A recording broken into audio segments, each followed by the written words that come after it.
Vishveshwaraya Krishna Prishtaya Bhutale Mate Bhaktivedanta Swami Niti Namane Namaste Saraswati Devi Gauravani Pracharini Nirvishesha Shunyavadi Paschatya Satarini Jai Shri Krishna Chaitanya Prabhu Nityananda Shri Advaita Gadadhara Shri Vasadi Gaura Bhakta Vrinda Hare Krishna Krishna Krishna Hare Hare Hare Rama Rama Hare Hare.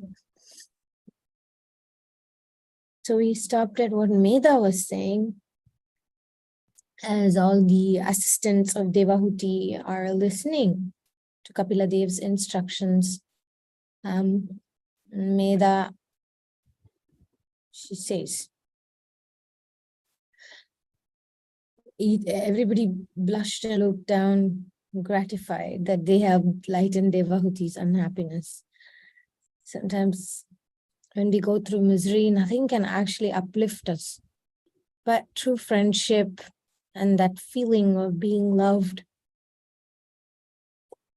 can lighten our burden of emotions, right? Okay. After a few moments, Meda said, I was intrigued by his comment that discussing about Krishna with pure devotees helps one first develop firm faith, then taste, and then divine love. That left me a little confused, I must say. How can we love stop suffering? How can love stop suffering? That's a good question. How can love stop suffering?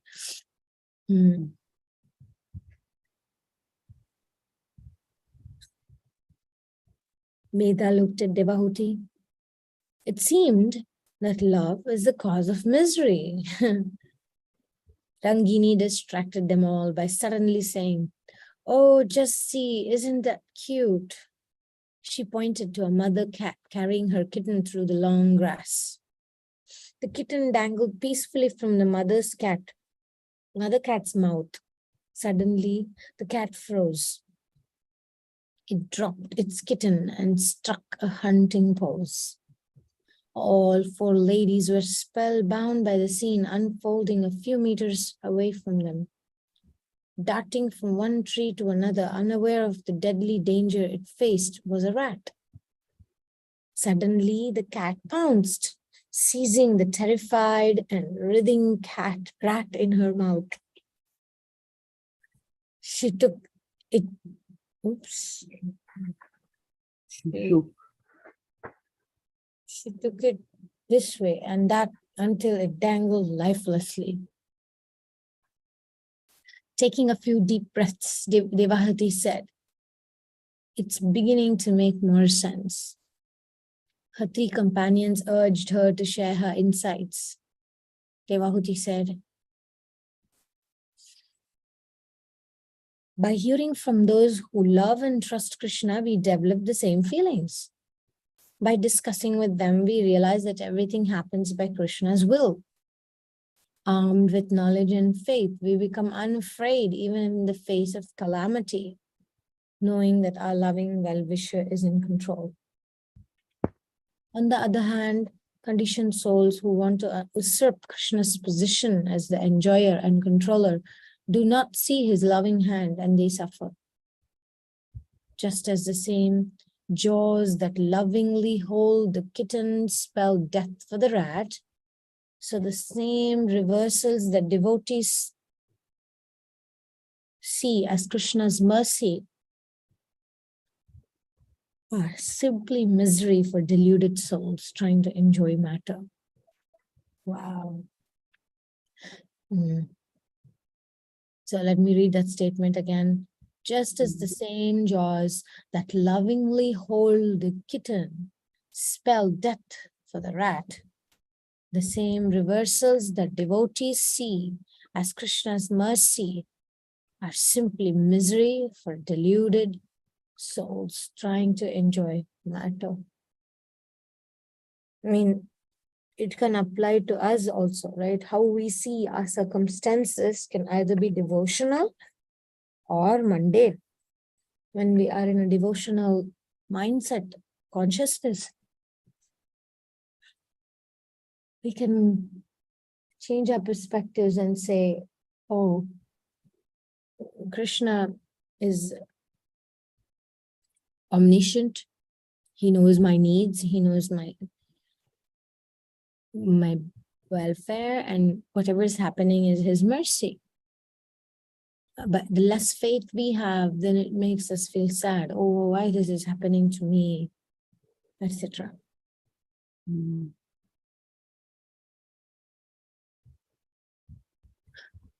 Her companions nodded slowly.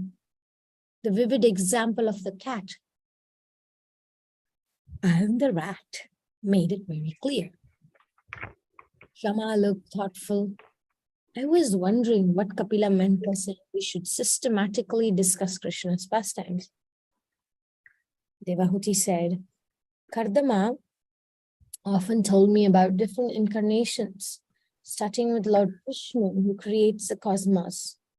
He said that we should not immediately try to understand Krishna's pastimes because they are confidential. I think Kapila was alluding to this. What should we start with, mistress? Asked Shama. I think the creation pastimes, but I will ask Kapila. Okay, very interesting. If you like to read a little bit, Rasastali Mataji. Okay. Medha said, my lady, there are many yogis around here who are highly renounced and always meditating. What of them? It doesn't look like they engage in any discussions. It seems they prefer solitude. Rangani interrupted. They really do like their peace and quiet. I accidentally went near one of the other day, and I thought he would burn me alive with his angry eyes. Medha laughed. Surely, though, they must achieve something with their austere practice. Devavati said, my husband used to tell me stories about great yogis. I remember hearing about Vishwamitra and Saubhri. They both attained a high stage of spiritual realization, but they fell back to material life. Apparently, they had only achieved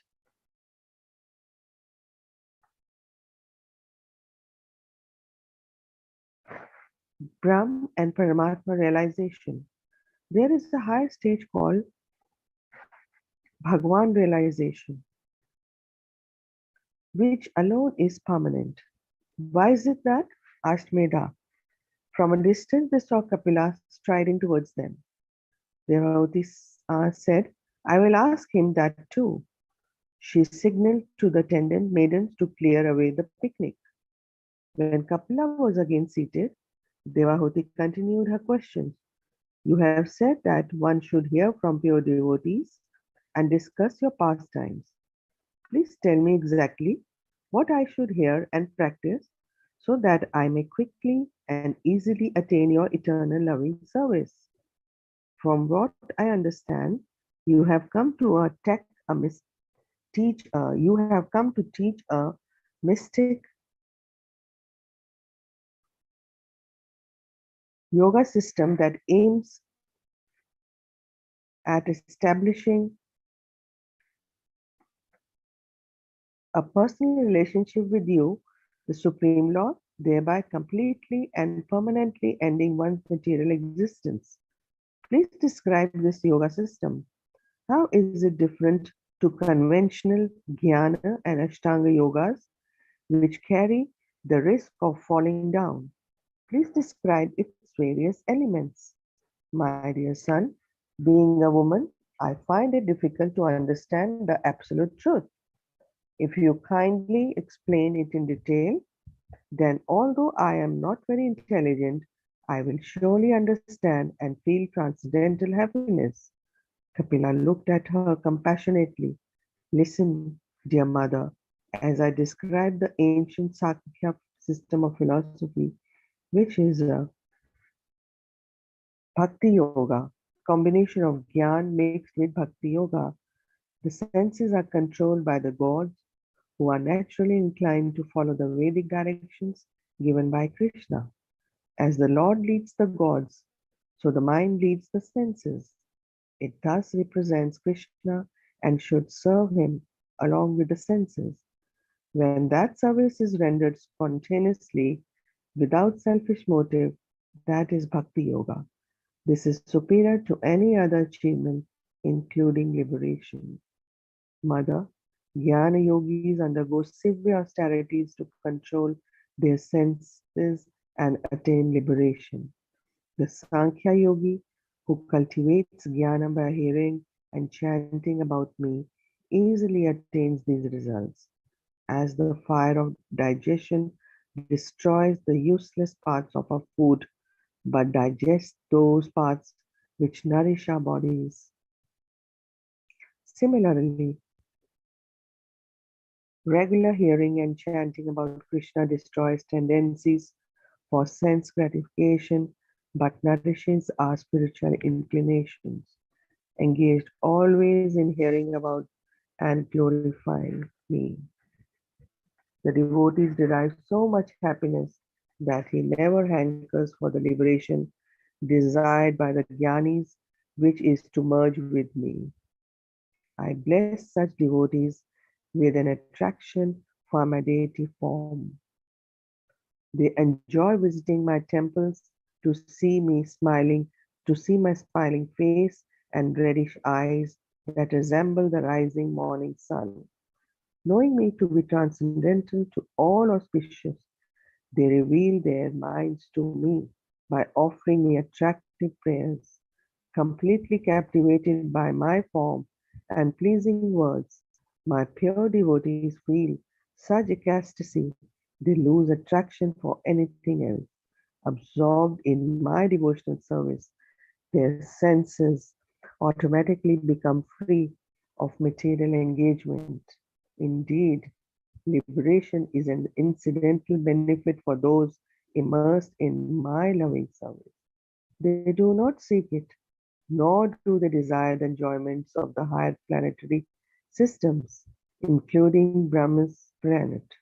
They become indifferent to the eight mystic powers and even to entering Vaikuntha. Although they do not want them, devotees achieve all these benedictions in this very lifetime, ultimately attaining my eternal abode. My dear mother, entering Vaikuntha, my devotee is never deprived of transcendental happiness. The wheel of time, which destroys everything in the material world, does not act on those who accept me as their beloved friend, relative, son, preceptor, benefactor, and deity.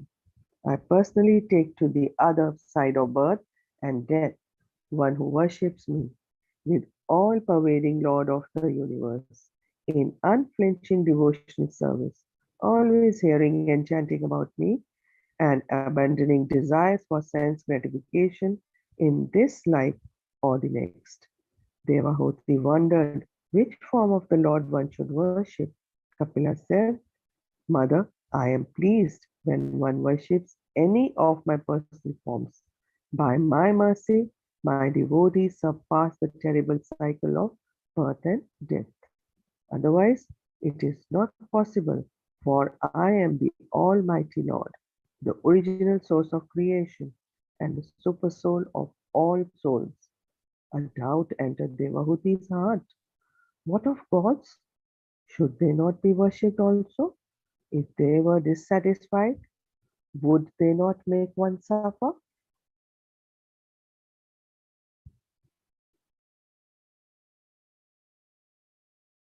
Wow. This doubt of Devahuti, it's actually a question that came up yesterday also. We were speaking about Bhaktivinoda Thakur, and this question came up because when he was Kedarnath Datta, before he got initiated and all, he used to kind of have difficulty to give up meat eating. And so one time he was told by somebody that you have all these health issues, and if you stop eating meat and stop taking prasadam of demigods, then you'll be all right. But he couldn't. It was hard for him to do that. Mhm. So this reminds me of that point. That's for some people, it's difficult. Mhm. And well, and it can be mundane, right? It can be very material to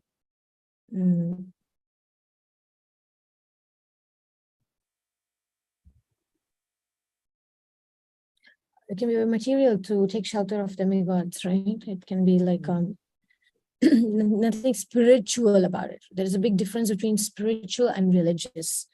And religious is like, oh, I want this and that. I want a house by the sea. I want children. I want marriage. So we worship certain demigods because they can give us that. There's a difference between that kind of worship and pure bhakti. And we approach the Supreme Lord because he's the Supreme and we worship him and we love him. It's a huge difference, actually. Okay. I can read a little bit and then or I don't know. I think Radha Priya, I don't know if she's in a position to read. So if you are, you can just read. Hare Krishna Mataji, Radha Krish is my daughter. I'm Rajeshwari Radhika Dasi. Oh, okay. Okay. Yeah, so I can read a little bit now. Please continue. Okay. One question is there. I mean, it is written on the last page, worship Lord. Krishna was mentioning who worship me. Kapila said, the mother, I am pleased when one worship any of my personal form. Means, is it like a deity worship or like, and like, if we are meditating, we are chanting, it's the same thing?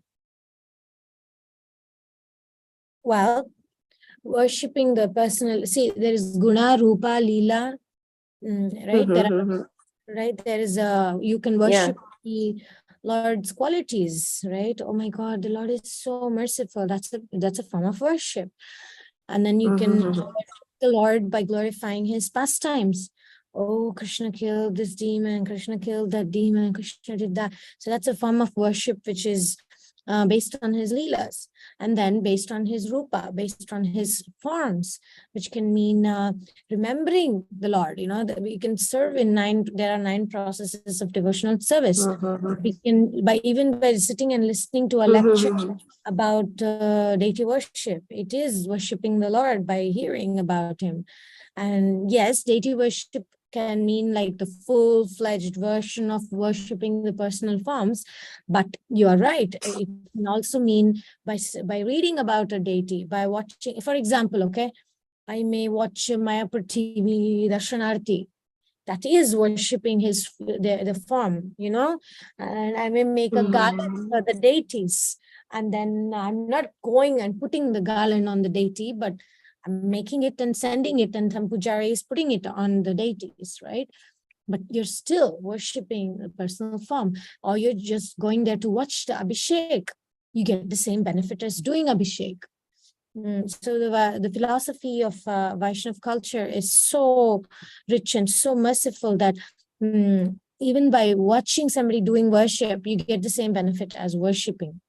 In fact, even by just thinking, oh, I want to go to Mayapur, I want to go to Vrindavan, and you're mentally just visiting Mayapur, visiting Vrindavan, you get the same benefit as visiting Mayapur and Vrindavan.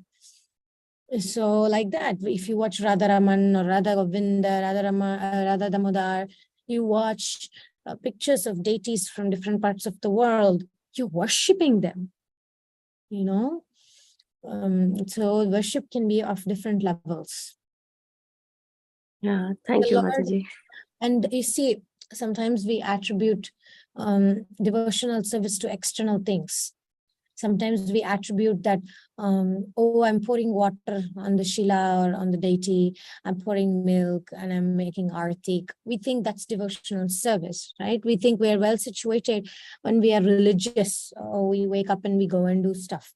But the process of devotional service is not mechanical. Krishna is pleased with our intentions, with our devotion. Right? We may not be able to, especially as mothers and responsibility and work, etc., etc. Sometimes we're not able to perform our deity worship the way we would like to, But still, for the Lord, you thinking of the Lord and saying, oh, Krishna, I'm not able to do everything, but today, I'm missing doing this little incense showing to you, whatever. Krishna is pleased with that much more than somebody who takes pride in following the rituals and saying that I'm doing this, since the last 20 years, I've never missed Mangalarti, since the last 20 years, I've always done daily, That's not pleasing to Krishna.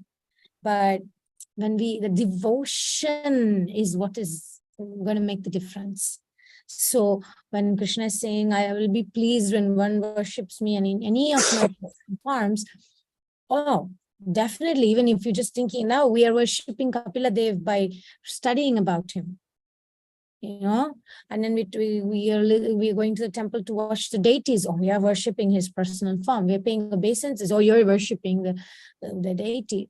But so therefore, the personal form can be very broad, and like is studying Bhagavatam worshipping the personal form of the Lord? What do you think, Radha? What do you think, Mataji? Sorry, what did you say your name was? Full name? Rajeshwari Radhika Dasi. Radhika. Okay, Rajeshwari Radhika. What do you think? Is studying it's true. Srimad Bhagavatam personal worship of the Lord? Yeah, true. It is, because Yeah. Bhagavatam is Krishna, right? Exactly. It's the sun which is arisen after Krishna left. So worshipping Bhagavatam is also worshipping the personal form of the Lord. So true, very Mataji. broad context. Yeah, thank you so much. Thank you for the question. So please continue reading, and just it's actually 3 minutes and then we can stop. Nothing heard out, Kapila declared, I am superior to the gods. Out of fear of disobeying me, the sun shines, Indra sends forth rain, and fire burns. Anyone desiring freedom from material entanglement should therefore take full shelter of me in devotional service, especially hearing and chanting about me. Because I am the Supreme Lord, by my grace, they will become fearless and enter my eternal spiritual abode. The most important requirement for spiritual success is to fix one's mind on my personal form. This is the bhakti element of Sankhya. The mind is the master of the senses. Whatever it focuses on the senses follows suit. The senses cannot be inactive, but once the mind is fixed on pleasing me, each sense engage in my service. For example, the tongue speaks about me and the taste my food remnant. The nose smells my flower offering. The legs walks to my temple and the hands cleans it. This is the only way the mind and senses can successfully be controlled, and the highest perfection of life, self-realization achieved. As her companion gently fanned her, Devhuti retreated into deep thought. Kapila had stressed the importance of hearing about and glorifying his personal form and activities. Cultivating knowledge about the difference between matter and the spirit is not enough. One must also understand the Lord's form and the pastimes. Curious to learn more about this, she looked up at her son for further instruction. Wow, thank you. Look, this point is also amazing. Yeah. Cultivating the knowledge, cultivating the difference between matter and spirit is not enough. One must also understand the Lord's form and pastime. So when we hear philosophy class, you're not the body, and okay. But that's not enough, right? Becoming detached from matter is not enough. We need to become attached to the Lord's form and pastimes and his qualities. That's why we study Srimad Bhagavatam, because it has everything in there. So thank you very much for participating in today's reading. We will end here. It's 5:30. Radha, Mataji, where are you joining us from? Asishwari Radhika. Mataji, I'm from Ujjain. Okay. Ujjain, Mataji. Wonderful. Yeah. So we stop here, 25th chapter, we just concluded, and tomorrow we'll start studying about the fundamental principles of material nature. And I like this. I like this chapters because it's like a perspective of Devahuti and also these assistants. So I like this descriptions and the discussions. So thank you very much for joining today and see you tomorrow. Thank Yes, you. Mataji. Mataji, this is Laghu Bhagavatam. It's not like our regular Srimad Bhagavatam. Right, yeah. It's Yeah. condensed version. It's called Yeah, Brilliant as yeah. a retelling Hmm. of Srimad Bhagavatam. It's like, yeah, it's like a shorter version of it. Written by, I think, Rup Goswami. Or... No, it's actually one devotee. His name is, I can't remember. Wait. Let me just go on to the cover page and it will tell you name. Krishna Dharma. Oh, Krishna Dharma Prabhu. Yeah. Yes. Okay. Thank you, Okay. Mataji. Thank you, Hare Krishna. Nitya Kishore, you're early for tomorrow's. She's too early for the next class. Hare Krishna Mataji. Sorry, I thought it will go till 6:30. So No, we do I only 30 minutes reading, actually. We don't do more.